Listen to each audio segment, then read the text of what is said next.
I've got to say the meetings that we've had this morning have been pretty confronting, and all Australians watched their television screens in horror when they saw these bushfires raging just across here. And when you think of the impact on lives, on livestock, on businesses, it's been devastating. And the camera's moved on, and so we're watching something different on our television screens now, but the devastation is still here to be dealt with.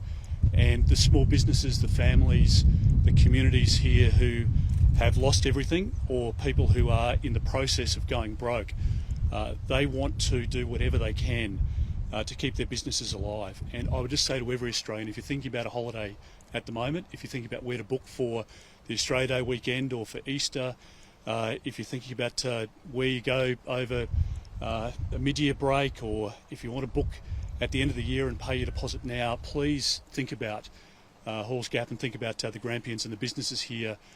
They really need your support. They need your help. And many of them at the moment are on their knees.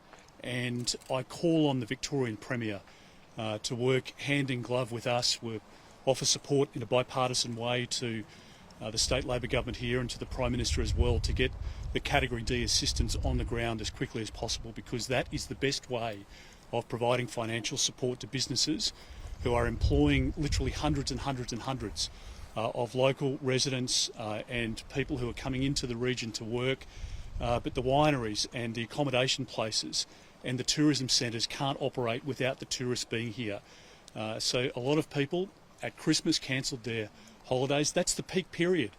That's when many of these businesses make money that can see them through the downtime.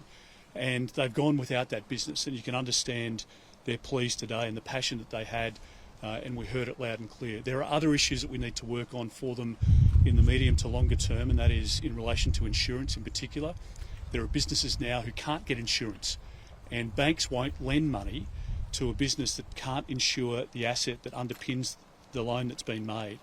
And in that circumstance, those people lose their business. If they can't get finance, they sack the staff, they move on.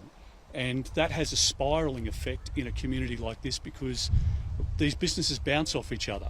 People come here to go to the winery, they stay at the accommodation places, they go down to the local hotel, they'll spend money in the local gift shop. This is an incredible natural resource of our country, and Australians enjoy it in their tens of thousands, and we want them back, and that's the real plea today. So I hope that we can do whatever we can, and I'd encourage the Prime Minister to do the same, which I'm sure he will, and we'll work together in relation to that. There are obviously a lot of families here otherwise who are doing it tough with electricity bills and gas bills, insurance, mortgage repayments. This is reflective of what's happening across our country at the moment, and there are just too many Australians who are really struggling to keep their head above water.